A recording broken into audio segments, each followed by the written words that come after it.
Bonjour et bienvenue dans cette nouvelle vidéo, j'espère que vous allez bien. Aujourd'hui je vous retrouve, vous l'avez vu dans le titre, avec un projet de jeu. C'est donc un jeu, je ne sais pas si vous connaissez, c'est un jeu de mémoire. Généralement bien sûr c'est avec des cartes. On pose les cartes face cachée contre la table, on les mélange et elles sont toutes par paires. Et en fait on doit retrouver les paires. Donc on ouvre, on soulève une carte, on soulève une deuxième carte, on les repose au même endroit, et puis on continue. Et puis l'idée c'est de mémoriser là où il y avait le petit canard, ou l'arbre, ou la tortue, je sais pas. Donc j'ai repris cette idée-là pour en faire un patchwork, enfin des pièces de patchwork en tout cas, qui sont basées sur exactement le même modèle que si vous avez vu cette petite vidéo que j'avais fait il y a quelques semaines sur le petit mur de briques. C'est exactement le même principe en fait. Donc c'est assez simple, mais avec une idée un peu différente et un peu amusante, et qui peut être vraiment très sympa pour un cadeau, pour un enfant, et qui peut vraiment s'adapter à plein d'âges différents, à la fois en termes de nombre de pièces, à la fois en termes de dimension, et, et de dessin, de complexité ou pas de dessin.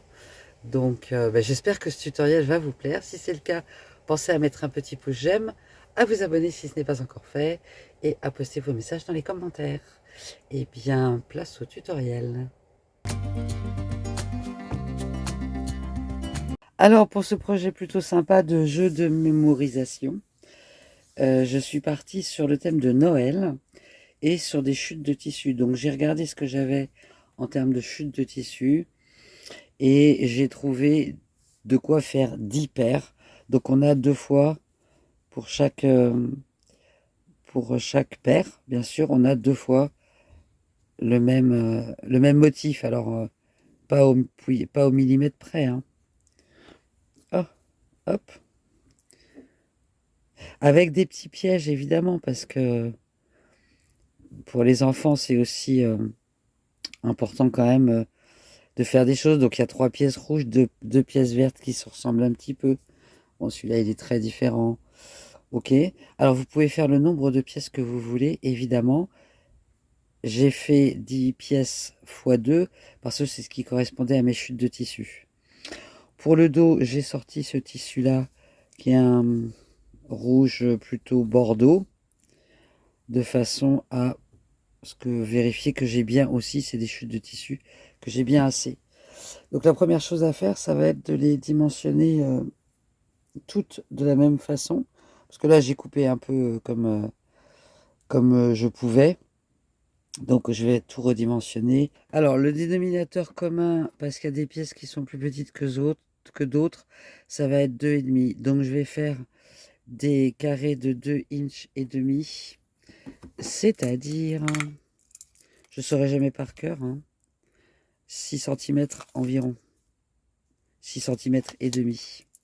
Mais ça, en fait, je pense que la dimension peut être aussi fonction, et le nombre de pièces peut aussi être fonction de l'âge de l'enfant à qui on peut destiner ce jeu. Alors, toutes mes pièces sont coupées à 2 inches et demi, et j'ai coupé des chutes de molleton à 2 inches et demi aussi. Comme c'était des chutes, elles étaient froissées, j'ai repassé ensemble. À côté de ça, pour le dos, j'ai coupé des pièces de 4 inches, de façon à pouvoir les rabattre dessus en faisant quelque chose qui ressemble à ça. Alors, j'ai replié 2 fois tout le bord du tissu du dos sur le devant, et j'ai essayé de faire des angles qui sont corrects, mais de toute façon on va les reprendre après. Donc j'ai fait un nœud et je pique toujours un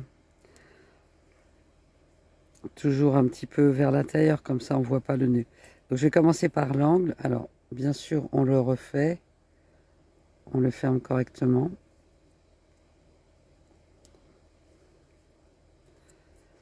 Si vous vous souvenez, si vous aviez vu la vidéo sur les petits blocs de briques, c'est exactement le même principe.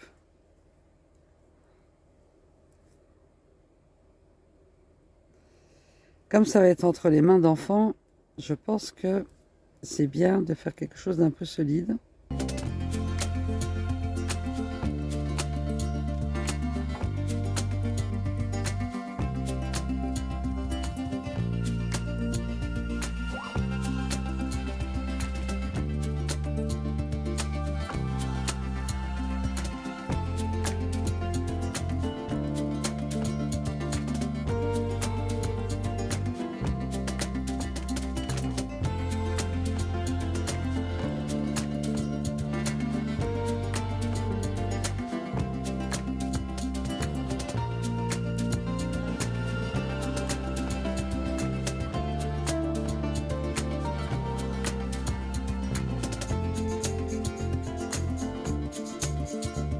Donc je prends en dessous et je prends sur le bord.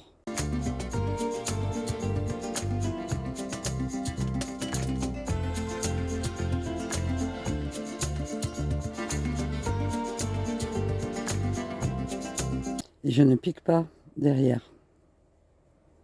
Donc je prends juste les deux tissus et certainement du molleton en même temps.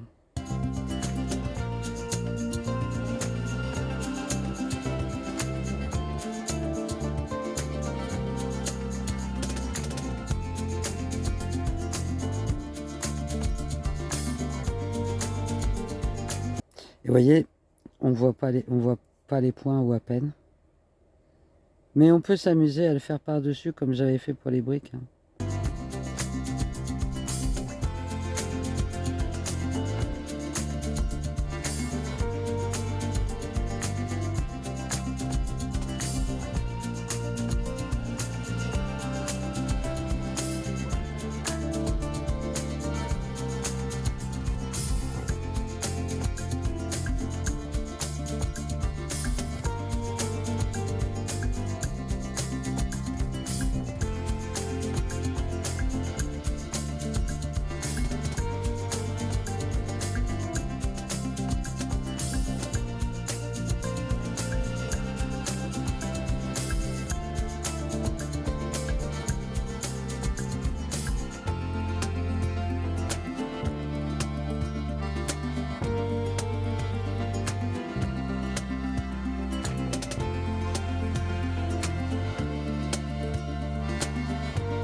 Quand j'ai fini de faire tout le tour, je reviens au départ, je fais vraiment très discrètement un tout petit point un peu caché.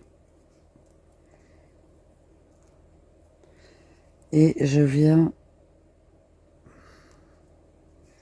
passer comme ça par exemple.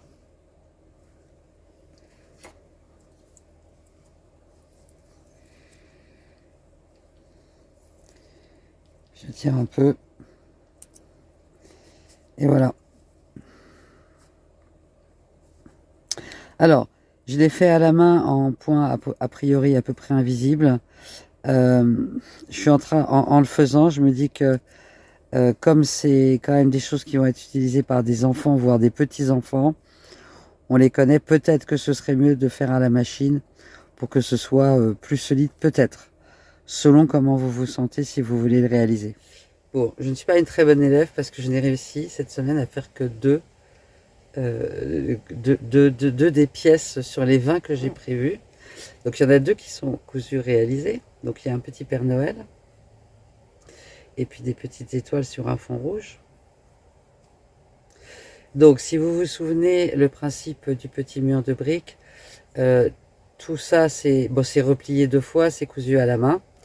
Et ce qui me restera à faire, mais je le ferai à la fin quand toutes les pièces seront faites, ce sera simplement, je pense, à la machine de faire 2 diagonales. Simplement pour être sûr que ça se maintient bien en place. Comme c'est quand même un projet qui est à destination d'enfants, je me dis que ça risque d'être nécessaire d'être lavé et relavé. Donc qu'on soit sûr que ça tienne bien. Donc les autres pièces sont prêtes à être cousues, mais elles sont encore dans cet état-là. Et en fait, alors je vais vous montrer, mais c'est pareil, c'est pas fini. J'avais un petit tissu de Noël comme ça. Et du coup, j'avais fait une pochette toute simple, vraiment toute bête, que je vais fermer avec un ruban pour mettre le jeu dedans. Je trouvais que ça faisait quelque chose d'assez complet qui serait sympa. Mais ce n'est pas fini, mais j'espère quand même que ce tutoriel vous a plu. J'espère que l'idée vous a plu. Si vous avez des enfants autour de vous, vous pouvez l'adapter à des thèmes qu'aime spécifiquement un enfant, où il y a vraiment plein de possibilités. C'est ça que j'ai bien aimé dans cette idée-là aussi. Si vous avez aimé le tutoriel, pensez à mettre un petit pouce j'aime. Pensez à vous abonner, bien sûr, si ce n'est pas encore fait, et à poster vos messages dans les commentaires. Et puis, on se retrouve mardi pour le Dear Jane et normalement vendredi pour un nouveau tutoriel. D'ici là, passez un bon week-end et prenez soin de vous. Bye bye!